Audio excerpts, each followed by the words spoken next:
Quiero dar la palabra ahora a Eider Nafarrate Bilbao, que además es la codirectora de este curso de verano.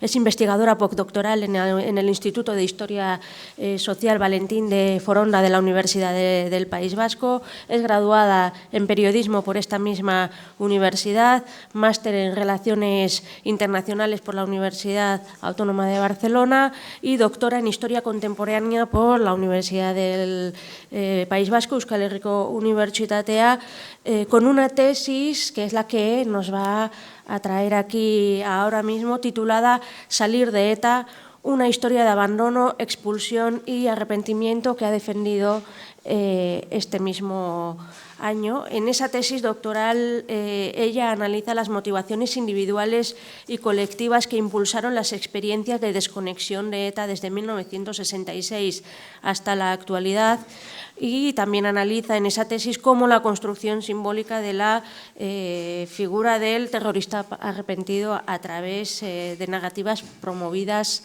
desde el Estado y el nacionalismo vasco radical. Además, sus otras líneas de investigación también incluyen el análisis de las narrativas sobre el terrorismo vasco, los procesos de nacionalización y experiencias biográficas de radicalización y desradicalización.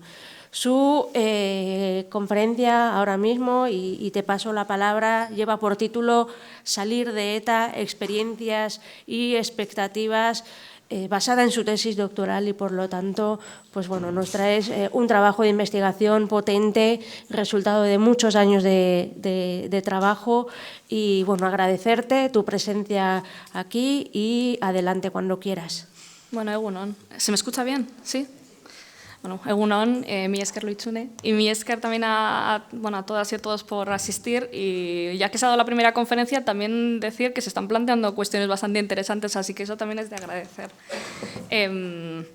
Han sido muchos años de tesis, 6 concretamente, entonces me vais a permitir, esto también es una pequeña anécdota, esto es una pequeña anécdota personal. Para mí esto está siendo una extensión de mi defensa de tesis doctoral, porque da la casualidad de que parte de mi tribunal pues, participa hoy como ponentes. Quien no participa es Izaskun, pero que también estaba dentro del tribunal, con lo cual para mí esto ahora mismo es enero de 2025. De modo que siento ahí una especie de reminiscencias un poco extrañas. Venía pensando ayer en el tren, quienes cogéis habitualmente la Renfe, sabéis que siempre te regala un ratito extra, que tú no eliges, para poder pensar. Yo a veces pienso, a veces miro por la ventana. Ayer estaba pensando. Y pensaba en el título de la charla. Lo ha comentado Loitzune, ¿no? Salir de ETA, experiencias expectativas. Esto de salir de ETA, la verdad es que me lleva acompañando, pues sí, los últimos 3 o 4 años. Hubo ahí un cambio de tema en el último momento.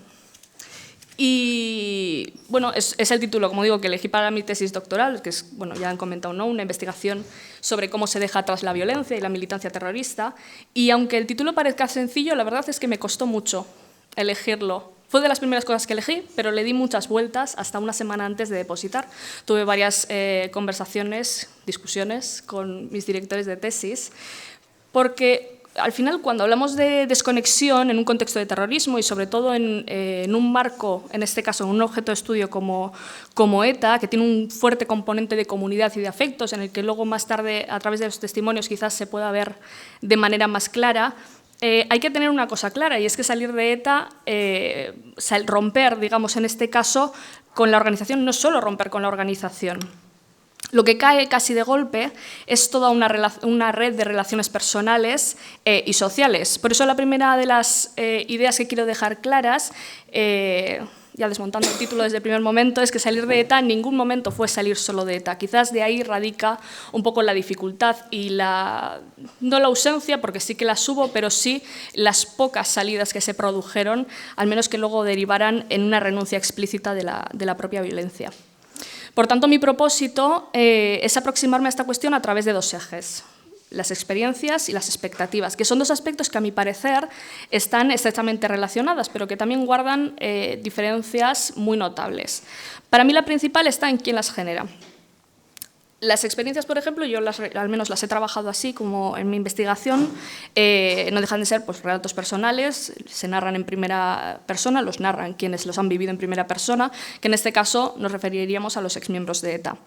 Son testimonios que narran procesos de ruptura o emancipación con la organización terrorista, en ocasiones consecuencia de una renuncia explícita a la violencia o al menos de, en menor medida, al menos la expresión de una duda sobre el uso de la violencia.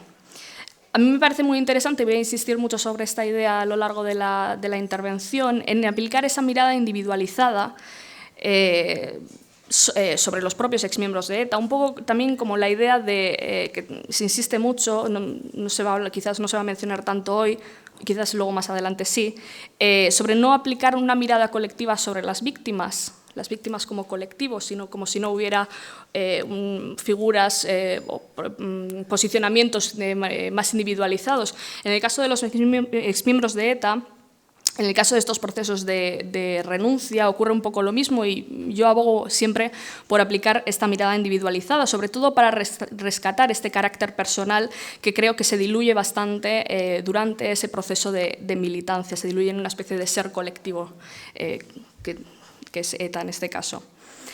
Las expectativas, en cambio, no las construyen los exmiembros y además me resultan, al menos a mí, más complejas. En ellas yo creo que intervienen tres dimensiones. Por un lado, quienes las formulan, pueden ser las instituciones, los colectivos, la propia sociedad civil, quienes las reciben, es decir, los depositarios, los propios exmiembros de ETA, y quienes finalmente deben recogerlas o gestionarlas o de alguna manera las canalizan. Y este último papel, yo creo, no recae solo en quienes militaron en la organización, sino también en las instituciones, en la propia comunidad, que de algún modo u otro asumen esas demandas o esas aspiraciones. Las expectativas no son exclusivas de este periodo de postterrorismo que vivimos desde la disolución de ETA, apenas unos años, pero sí que se acentúan. A lo largo de la historia de ETA también hubo momentos concretos en que algunas salidas más o menos mediáticas activaron un estado de expectación social sobre cómo podían comportarse estas personas. Aún así, yo creo que estas expectativas se han construido sobre un malentendido, sobre un mal entendimiento de cómo se produjeron esas renuncias, esas salidas, esos procesos de abandono. Así que, bueno, vamos a empezar un poco por ahí. Yo también he traído la foto. A mí esta fotografía, no tanto la fotografía como tal, pero sí el lema me obsesionó durante varios años. En este caso, bueno, lo mencionaba Marta, pertenece al municipio guipuzcoano de Altza. Se sitúa la fotografía más o menos entre la década de los 80 y los 90. La primera vez que yo leí este lema, lo leí en el informe Foronda de Raúl López Romo, que da la casualidad que también es mi director de tesis. Y en esa imagen concretamente, la imagen que él utilizaba, estaba sobre todo situada en Bilbao en 1986, en el Gudari Eguna, que mañana se producirá el aniversario y también, por tanto, el famoso Gudari Eguna. Pertenece sobre todo a una pancarta que se mostraba en una manifestación de la izquierda abertzale, que, como decía, se celebraba en 1986, apenas unas semanas después de que ETA asesinara a María Dolores González Gatarain Joyes como castigo ejemplarizante, como ya ha explicado muy bien Marta, por haber abandonado la organización y regresar a su pueblo natal, Ordizia, como una acusación también de reinserción. En este contexto, claro, el lema empezó a adquirir un peso muy especial, porque lo que mostraba finalmente, para mí, era un proceso dialéctico entre la inclusión y la exclusión, entre una identidad heroica, en este caso los gudaris, los soldados, y su antagonista, los arrepentidos, entendidos como traidores. Dicho de otro modo, lo que somos, gudaris, soldados, militantes, se define en contraposición a lo que no somos, traidores, arrepentidos. Y en este caso, el arrepentimiento no aparece únicamente como una emoción que se puede insertar o no en las distintas experiencias personales de los exmiembros de la organización. Funciona sobre todo como un marcador colectivo de exclusión. Es cruzar una frontera que redefine al individuo, ya no solo como alguien fuera del grupo, sino alguien contra el grupo. Entonces, antes de compartir algunos testimonios, quiero que entendamos en colectivo de qué hablamos cuando hablamos de desconexión en el terrorismo, de renuncia de la violencia terrorista. Esto puede pasar de dos maneras, de forma individual o de forma colectiva. Hablamos de forma colectiva como puede tratarse de una disolución. Tengo en mente siempre la disolución de ETA político-militar, séptima asamblea en 1982. Pero ojo con esto, ya decía yo que iba a insistir mucho, porque cuando hablamos de experiencias colectivas, decía, ¿no?, esta desaparición de la facción de ETA político-militar, no podemos olvidar tampoco la parte individual, porque que una decisión se tome en común no significa que todas las personas la vivan igual. Cada uno atraviesa, como digo, su propio proceso, con distintos niveles de renuncia a la violencia.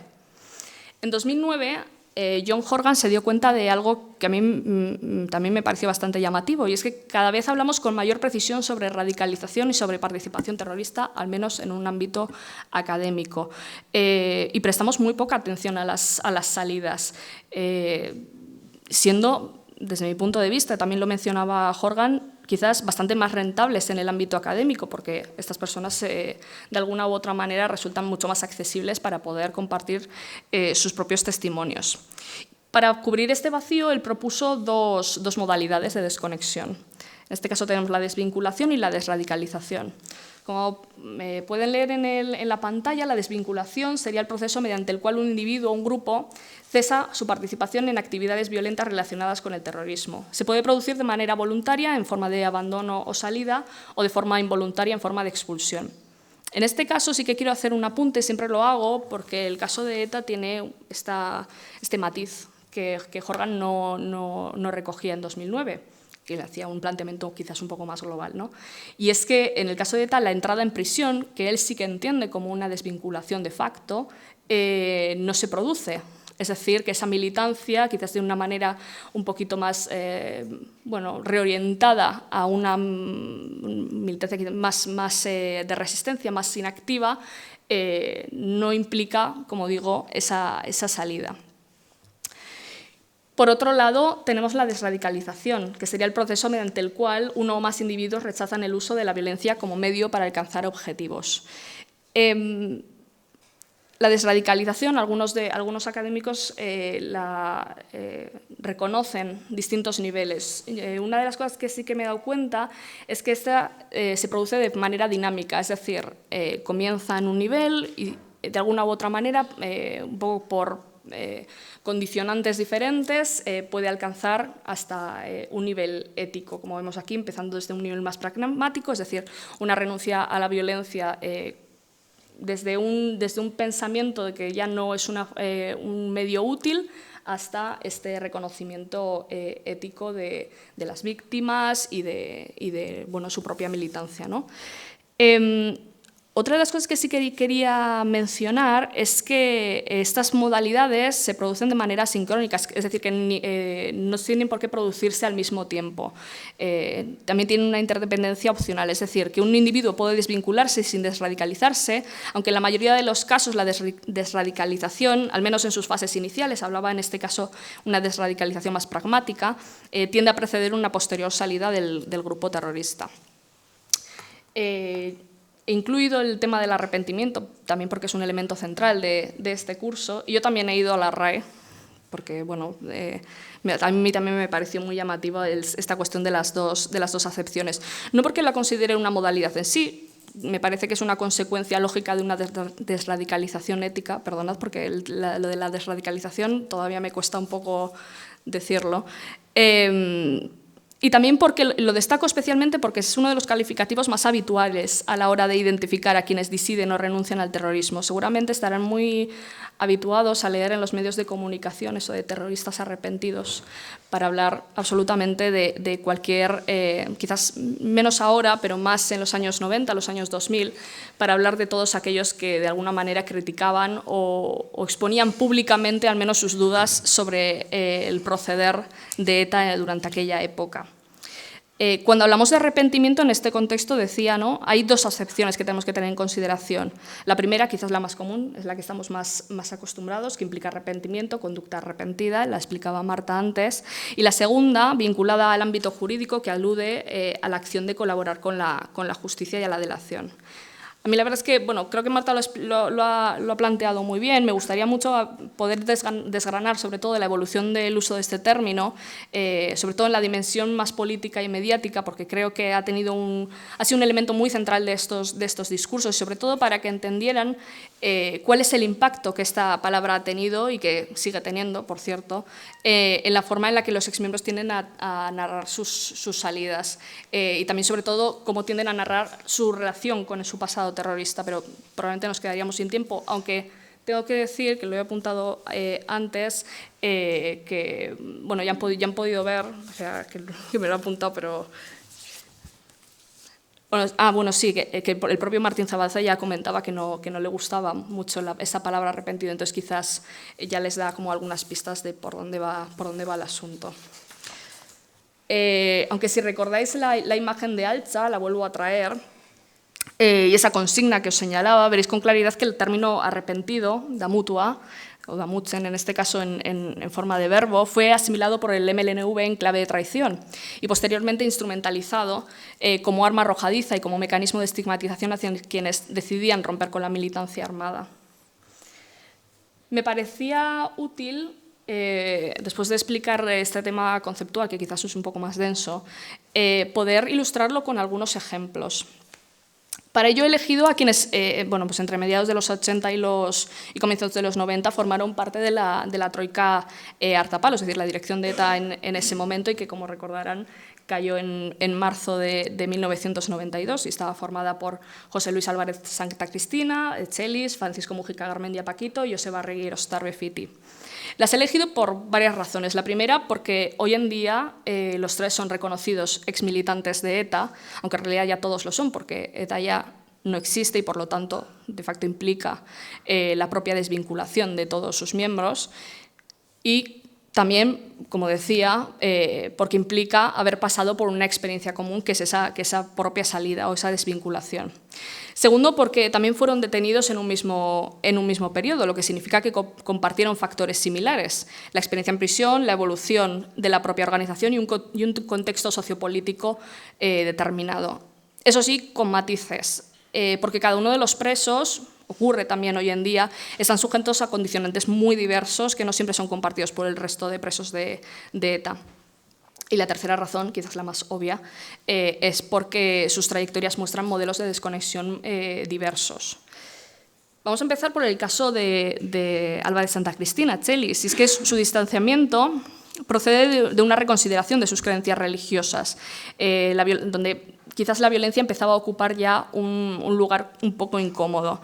Sobre todo, lo que tiene más peso es la percepción creciente de esa pérdida de apoyo popular que en los años 90 empieza a tener mucha presencia en las biografías de los exmiembros de ETA. Luego pondré, que no lo he incluido, pero me estaba acordando mientras escuchaba a Marta, un ejemplo muy claro de un testimonio de Kepa Picabea que creo que va a ser bastante útil para comprender el impacto que tuvo esta pérdida de apoyo popular.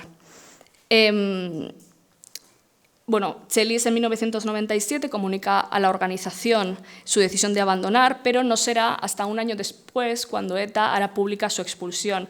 Esta importancia también del control narrativo, es decir, cuando se trata de exmiembros de ETA con tanto peso, el caso de Chelis habiendo sido parte de la dirección, ETA se cuidará mucho de controlar narrativamente cómo y de qué manera, sobre todo su militancia, se va a enterar de que esa persona ha dejado de pertenecer a ETA. Un ejemplo muy claro, como digo, es el caso de Chelis, ¿no? Esa salida voluntaria en 1997, pero esa publicación en 1998, casi un año después de una expulsión que no se estaba dando. Es decir, Chelis ya no formaba parte de ETA. Sí formaba parte, por cierto, de PPK, donde permaneció hasta mucho después como... Bueno, las razones principalmente que estaban detrás de esa permanencia era el miedo a romper con la propia comunidad. Para mí, finalmente decía, su rechazo a la violencia cristaliza en una deriva ética que culmina con un arrepentimiento expreso, patente en la carta que se leyó en su nombre en el Palacio de Miramar en 2012. No sé si la recordarán, pero tengo aquí un fragmento que me parece bastante evocador, o al menos ejemplificante de lo que entendemos quizás por terrorista arrepentido. La leo. Habiendo sido durante años militante de ETA, soy plenamente consciente de la responsabilidad moral que ello conlleva para con las numerosas víctimas que ha generado ETA a lo largo de la historia, y en particular durante los años en que fui militante. Dios es testigo de que estoy profunda y sinceramente arrepentido de ello. Trato, en la medida de lo humanamente posible, compartir de algún modo el dolor generado por las graves secuelas físicas y psicológicas que han de soportar muchas víctimas y sus familiares, así como el sufrimiento perenne que arrastran ciertos de familias por la trágica pérdida de su esposo, hijo, padre, madre, hermano, familiar, allegado y amigo. Y tengo siempre presente que es un mal irreparable. El segundo caso, el de Francisco Mujica Garmendia, para mí constituye un caso muy representativo del tipo de salidas que se produjeron entre finales de los 90 y los 2000, cuando la sensación de fracaso se hacía cada vez más evidente. Puede pasar, decía que en este caso el fracaso fue un importante catalizador de una desradicalización de carácter estratégico o pragmático, como explicaba antes, ¿no? Esta idea de que la violencia ya no es útil, ya no sirve para nada. En este caso, en 2003, Mujica comenzó a cuestionar la utilidad de la violencia como medio para alcanzar los objetivos de ETA, que ETA se proponía, y lo manifestó internamente, ya no lo hizo públicamente, a través de una carta a la dirección de ETA, y tras reafirmarse en su posicionamiento, porque la propia dirección le pidió a Mujica Garmendia, que no lo hizo individualmente, sino que lo hizo con otros compañeros presos, después de pedirle que se reafirmara, que se reafirmara, no, todo lo contrario, que no se reafirmara en su posicionamiento, y después de hacerlo fue expulsado un año después. De modo que en este caso se produce, como decía, una desvinculación involuntaria, al contrario que Chelis, que sí que abandona voluntariamente la organización, Paquito Mujica Garmendia es expulsado. Y por último, el caso de Joseba Argierostarbe, es quizás el caso más habitual hoy en día, ¿no? Porque permaneció vinculado a ETA hasta su disolución en 2018 y finalmente, como decía, ¿no? Con la desaparición de la banda, su militancia llega a su fin.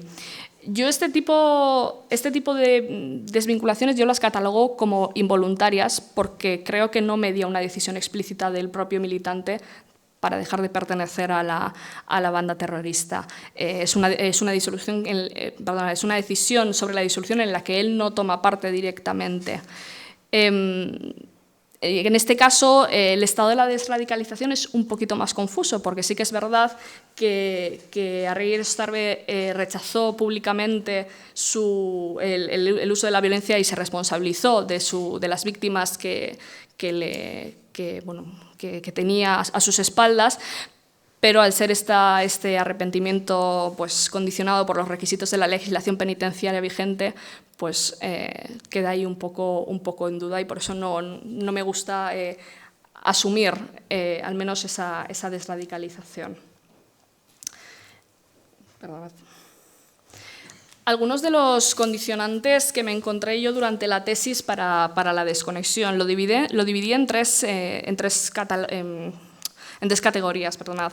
Por un lado, los factores inhibidores, aquellos que dificultaban la salida, el abandono, la renuncia a la violencia. Los ambivalentes, aquellos que, dependiendo del contexto, dependiendo otros condicionantes a los que se veían o con los que que les afectaban, en este caso a los exmiembros de ETA, podían funcionar como inhibidores o podían funcionar como facilitadores. Y, por último, los factores facilitadores.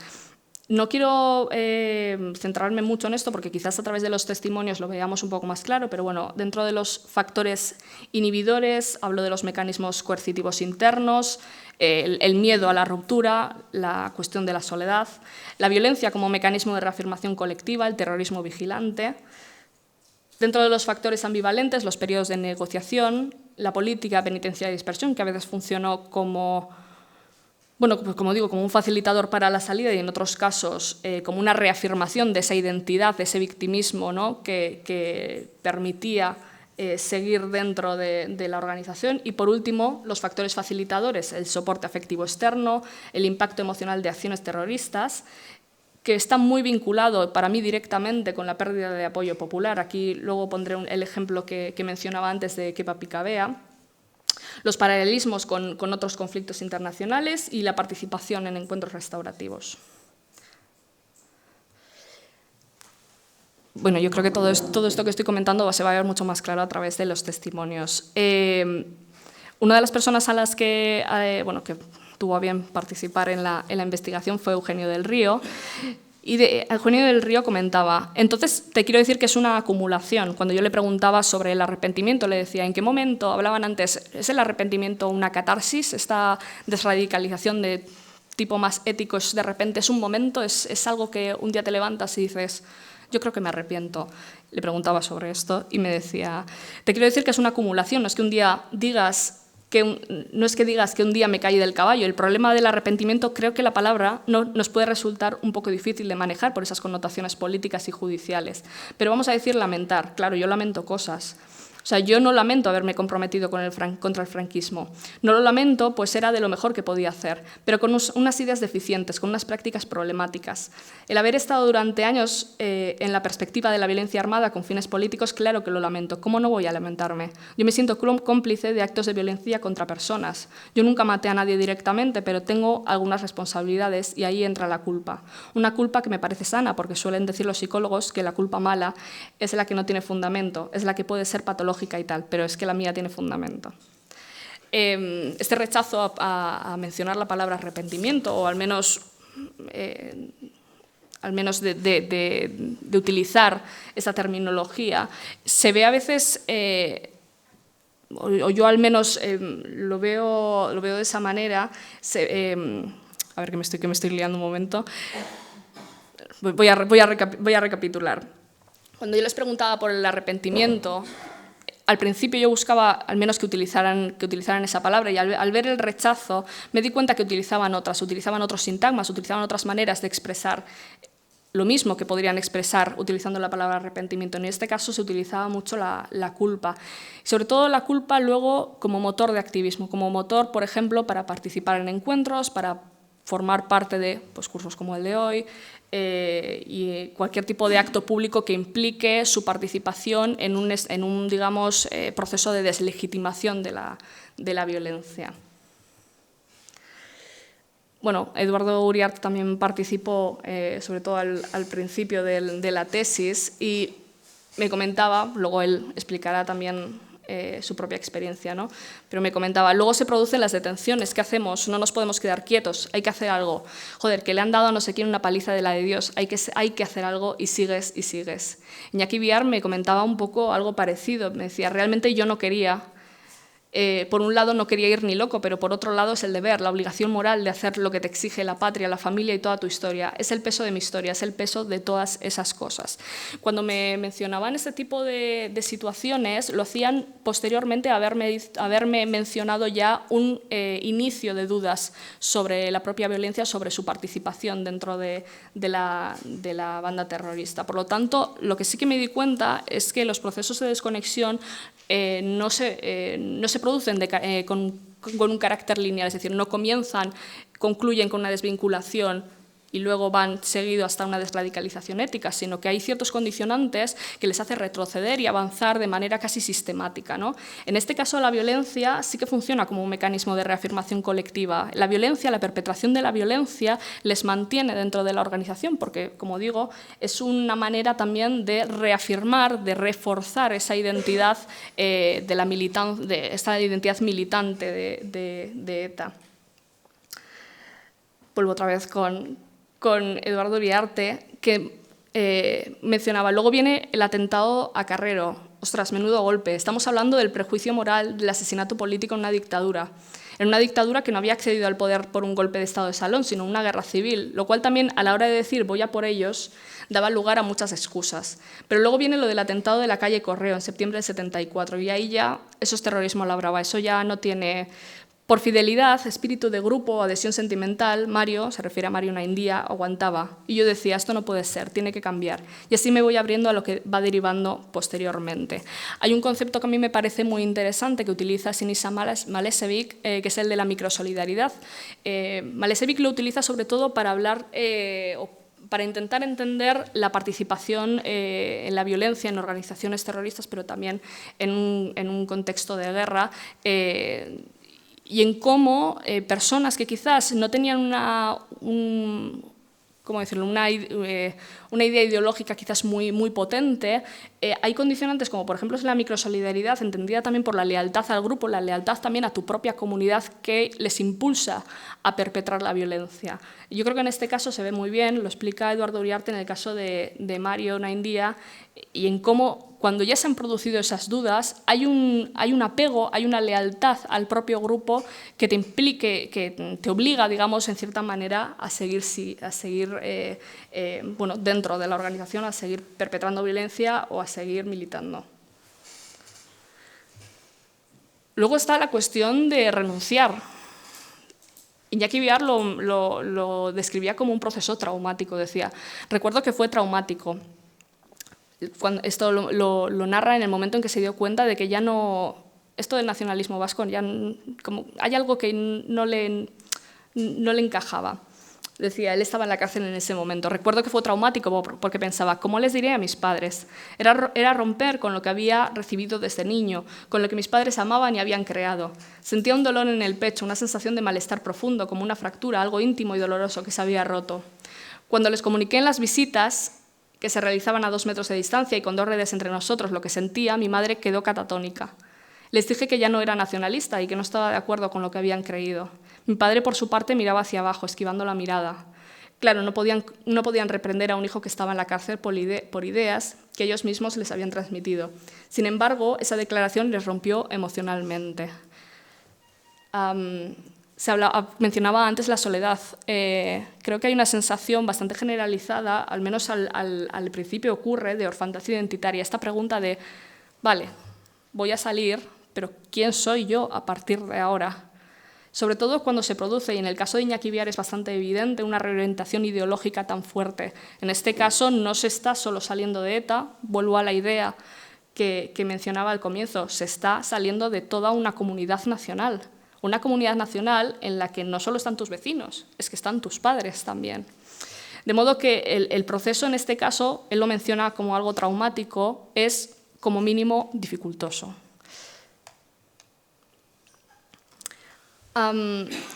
Se producen también dinámicas de coerción para evitar que estas salidas se produzcan y sobre todo para que no se produzca un efecto llamada. En última instancia se producen asesinatos, se mencionaba el caso de Yoyes, pero quiero recordar también que en 1984, 2 años antes de que se asesinara a González Catarain, se asesina también a Miquel Solaun.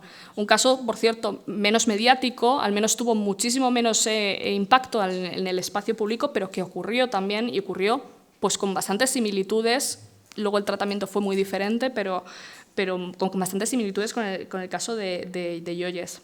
Contaba Luis Emaldi, militante de ETA político-militar, que bueno, cuando se produce esa disolución, el 30 de septiembre de 1982, poco a poco va volviendo a sus pueblos, me decía, sembraron Irún con papeles diciendo que en ese momento, dice, en ese momento habíamos pasado Fernando López Castillo y yo, y con algunos más, pero nos pusieron un panfleto como responsables del GAL, que el GAL éramos nosotros. Al día siguiente me avisaron desde alguno de los bares, oye, están echando esto y he recogido todos los que he podido. Bueno, de la misma manera, Josu el Coro decía, se refería a las Ekintzak, porque la organización las hacía y ahí todos éramos organización. Las decisiones no se debatían. No podía marcharme porque sabía muchas cosas de la organización. Entonces la organización tomaba medidas para decir, oye, tú no te puedes ir, tú no te puedes ir a volver al otro lado. Y además, aparte de eso, tenían cosas con las que te podían acusar. Vas directo a la cárcel, etc. Muy unido con esto está la extensión de la estigmatización. Este miedo no solo a que seas tú señalado, sino que sea señalada toda tu familia. Fernando Vicente Astarloa, que militó entre los 80 y los principios de los 2000, contaba, cuando abandoné, Hubo presos que me dejaron de hablar y ahora esos mismos me los encuentro en la calle y me saludan. Al final nos dan la razón. Al dejar el colectivo, la respuesta de ellos recuerdo que vino a través de la Ertzaintza. Vinieron a mi casa y a la de mi pareja y nos informaron que habían encontrado mi nombre en un sutabe. Yo no quería ni saber porque me imaginaba lo que sería y citaban hacernos el boicot a mí y a mi familia. Es lo que hacen siempre.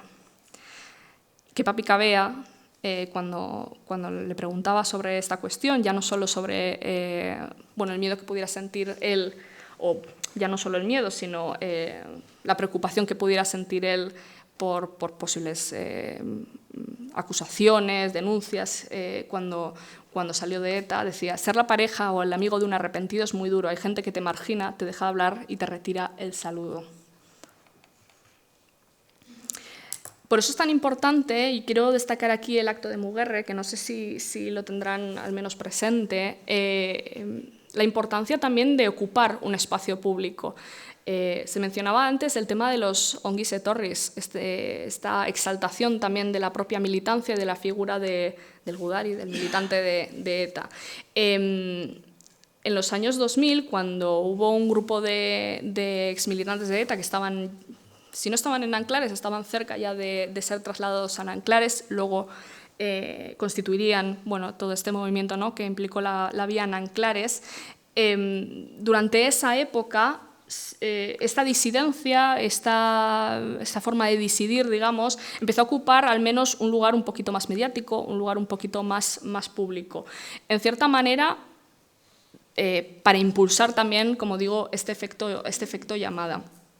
La cuestión es que en diciembre de 2008, tras ser retiradas sus fotografías, tienen ahí, ¿no?, tendrán también muy presente la imagen de las fotografías de los presos. Creo que todos tenemos en la cabeza esta imagen, se puede ver ahí al fondo, pero también en las Serricos, todo esto no nos queda quizás tan atrás, ¿no?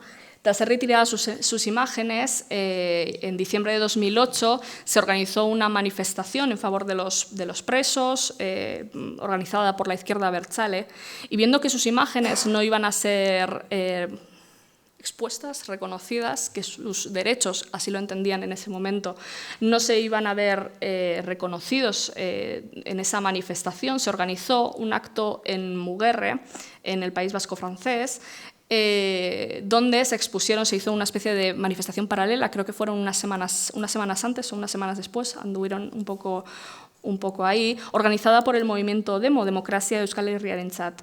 Y decía que Carmen Guisasola en ese momento estaba ella en prisión. El acto de Muguerre fue la primera iniciativa de este tipo que se celebra en público y con un carácter político. Allí no había nadie que hubiera sido arrodillado o derrotado por el sistema penitenciario español, una acusación bastante común en aquella época por parte de toda la izquierda abertzale, de todo el nacionalismo vasco radical. Fue un acto cargado de sustancia política en el que los demos nos dieron su apoyo, como antes lo había intentado hacer Locarri en Bilbao. Fue una iniciativa peligrosa para ETA, porque si no hubieran anunciado el final de su actividad armada poco después, muchos presos podrían haber tomado el mismo camino que nosotros. Era un secreto a voces que había mucha gente en las cárceles que no estaban de acuerdo con la línea oficial. Es decir, la importancia también de exponer públicamente este tipo de testimonios, quizás no tanto ahora, aunque también creo que tiene su importancia, ¿no? Pero en aquella época había una especie de lucha entre el silenciamiento que impulsaban por parte de ETA y por parte de la izquierda abertzale y la intencionalidad por parte del Estado, por parte del gobierno vasco, por parte de este tipo de colectivos, por que se escuchara sus voces, se escuchara su discurso y pudiera tener sobre todo un impacto dentro de la militancia. Me parece muy interesante también, no sé cómo voy de tiempo. Voy a acelerar un poco. Me parecía muy interesante también, hablaba sobre esta mirada individual que tenemos que aplicar, al menos desde el ámbito académico, aunque creo que también desde la dimensión mediática, creo que es importante, sobre la recuperación de la individualidad. Esta individualidad que se diluye en un ser colectivo que era ETA, pues la recuperación de la individualidad es uno de los pasos, diría yo que principales, cuando se produce la desvinculación o está a punto de producirse la desvinculación. Yo lo vi de dos maneras muy diferentes, quizás hubo más, ¿no? Una es, esto quizás parezca un poco algo sin sentido, pero sí que es bastante simbólico, y es la recuperación del nombre. Contaba Latasa, José Miguel Latasa, decía, si en realidad se sincerasen y de su corazón saliese la verdad de mi sentir en aquellos momentos, caerían por su propio peso todas y cada una de las mentiras, por no decir calumnias, que se vertieron sobre mí tiempo después.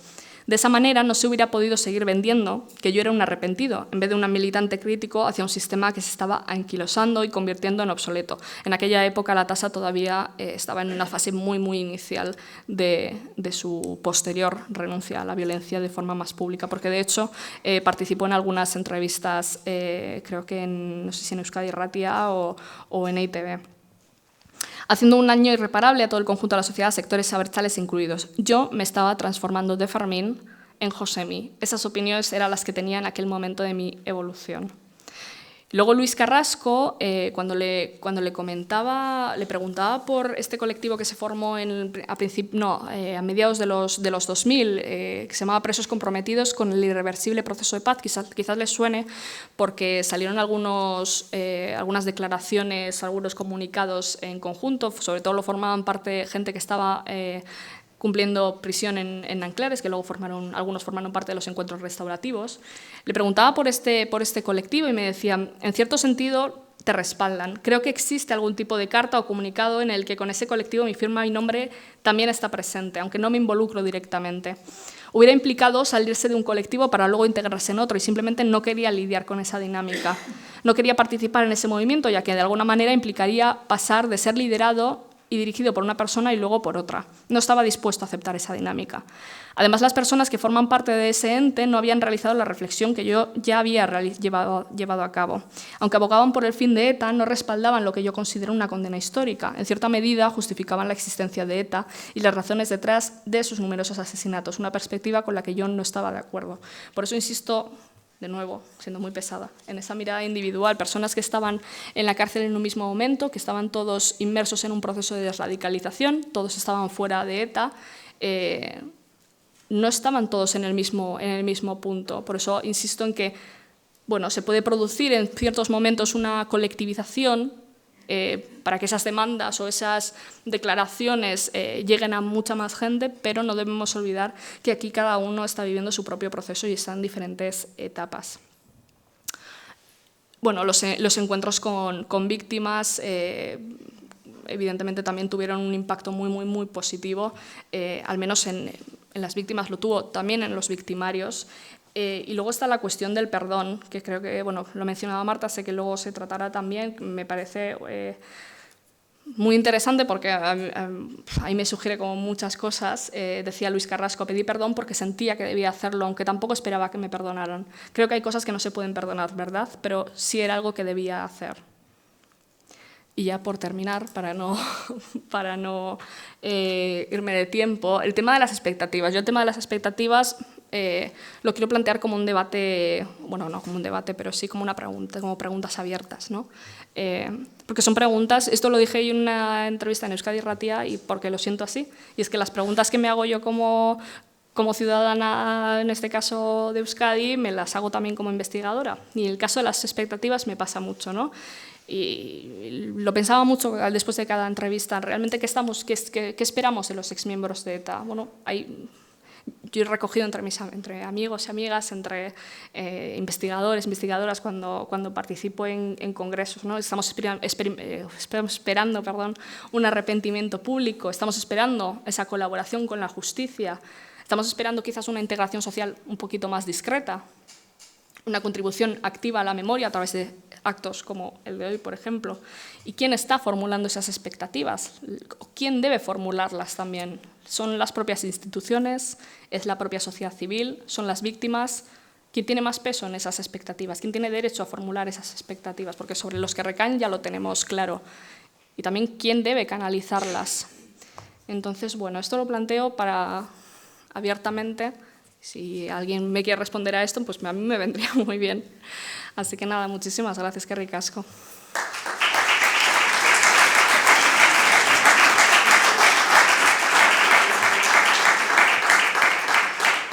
Qué ricasco, Eider, por tu trabajo, por haberlo traído aquí.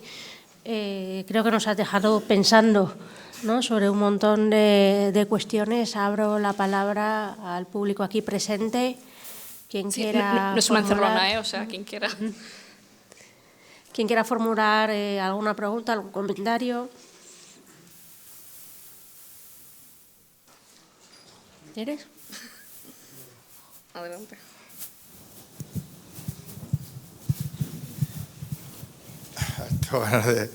Tengo inquietudes, ¿no? Por eso estamos. pregunto. Yo no voy a hacer una reflexión sobre lo que me has dicho, sino te voy a hacer una pregunta directamente. Vale, bien. En tu tesis, Sí, que creo que es algo importante, tú asumes, o así lo he entendido yo, o terminas con que modificas, asumes que en vez de arrepentimiento vas a hablar de culpa, porque entiendes que ellos no están, no pueden aceptar ese arrepentimiento, pero sí pueden aceptar una palabra como culpa. ¿Crees que cuando ahora mismo la izquierda abertzale no asume la condena, pero sí el rechazo, crees que eso es suficiente o no tenemos que aceptarlo, o es asumir su relato y no el nuestro, ¿no? vale, me parecen dos preguntas en una, así que las voy a dividir. No, cuando yo menciono el tema de la culpa, no lo hago como renunciando a que estas personas expresen públicamente un arrepentimiento, sino que me da la sensación de que, al menos dialécticamente, quizás podemos abrir un poquito el abanico. Porque está claro, así se demuestra, quizás no he insistido mucho sobre ello porque nos extenderíamos muchísimo tiempo, en que hay un prejuicio muy grande sobre la palabra arrepentimiento, y es un prejuicio que viene ya no solo por la parte religiosa, ¿no?, sino por esta estigmatización, proviene de Italia, de los Pentiti, bueno, es que nos alargaríamos muchísimo, ¿no?, pero ha habido ahí también una utilización de la palabra arrepentimiento, al menos a nivel político y mediático, que claramente ha tenido un impacto en estas personas. Por lo tanto, ¿renuncio a que estas personas expresen arrepentimiento? No, pero sí que abro un poco, o yo al menos no sé, mi recomendación es esa, abrir un poco el abanico a nivel discursivo a que puedan expresarlo de otras maneras. Mi sensación, no con todos, porque hay quien no, ese discurso, esa reflexión quizás más ética sobre su propia participación en ETA no la realiza, y por lo tanto ese arrepentimiento no existe autocrítica, no existe reflexión, no existe arrepentimiento, lo podemos decir de muchísimas maneras. Pero hay en otras personas, perdona, que sí que existe. Y bueno, utilizan la culpa como utilizan otro tipo de palabras, otro tipo de sintagmas para poder describirla. Si a mí me vale o no me vale, bueno, eso ya sería como a título individual. Yo sí lo reconozco. O sea, en la tesis yo hay cosas que sí que reconozco como arrepentimiento, aunque no se mencione expresamente. Ahora, ¿esto se puede extrapolar al discurso que tiene la izquierda abertzale sobre ETA? Pues no, yo diría que no. No, porque bueno, creo que en el caso de la izquierda abertzale, en el momento en que ya utilizan el término presos políticos, el resto queda completamente en aguas de borraja. Entonces, no me parece que sea el mismo proceso, la mirada no es la misma, y tampoco nos debe servir, nos debemos conformar con ese tipo de discursos. No, esto también lo pienso yo mucho a veces, cuando les leo. Lo que pasa es que a veces digo, joder, vamos a leer un poco bien el discurso, pero luego utilizan lo de presos políticos y digo, bueno, mira, pues no me vale. No me vale, la verdad. Creo que todavía... Y soy optimista al respecto. Sé que a veces es un poco complicado. Soy optimista al respecto porque creo que en algún momento se puede llegar. Pero todavía tienen muchos dejes del pasado que tendrán que dejar atrás. ¿Alguna intervención más? Pues me voy a animar yo, ya que tengo el poder aquí de decidir quién habla y quién no, ¿verdad? Estaba pensando también con la intervención de Marta y de alguna manera también me estaba llegando el mismo fondo con todo el planteamiento que nos habéis hecho. Habéis comenzado con la necesidad de definir determinados conceptos como la culpa, la responsabilidad, el perdón, el reconocimiento, el arrepentimiento, lo que es justo, lo que es injusto. En el caso de Marta, por ejemplo, lo habéis extrapolado al contexto internacional. En tu intervención te has movido más en el contexto nacional, pero claro, al fin lo que estamos debatiendo aquí es el poder de los conceptos. ¿No? Que las palabras se resignifican también colectivamente en el contexto concreto que operan, que puede ser un contexto social, político, religioso determinado. Y mi pregunta de alguna manera es cómo construimos memoria si hay cierto conflicto a la hora de ponernos de acuerdo sobre los términos clave que deben de operar en el diálogo entre las diferentes posiciones, que a veces puede ser consciente. En el caso de la izquierda abertzale, el uso de los conceptos está muy bien decidido, ¿no? Y a veces inconscientemente, porque son conceptos que interiorizamos a lo largo de toda nuestra vida en función del contexto histórico, social y político, religioso en el que nos hemos movido. ¿Cómo hacemos para poder establecer un diálogo que nos aproxime? Bueno, una respuesta muy poco académica, con mucho cuidado. No, pero hablaba sobre la conciencia de la izquierda abertzale a la hora de crear según qué conceptos, según qué maneras de hablar sobre el pasado. Yo creo que, por ejemplo, brevemente, creo que también hay mucha conciencia en la categorización del terrorista arrepentido. Al menos lo hubo a nivel mediático.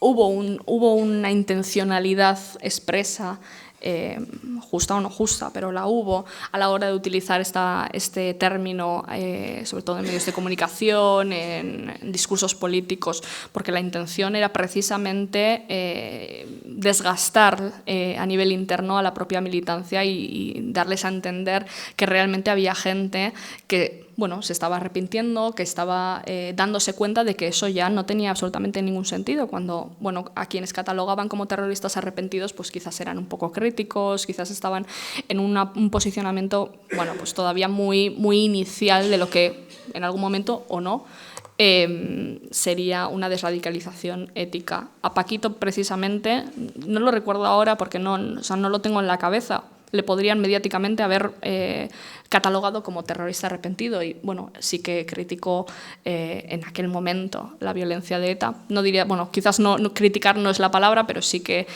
sugirió dejar de perpetrar violencia. No era un terrorista arrepentido.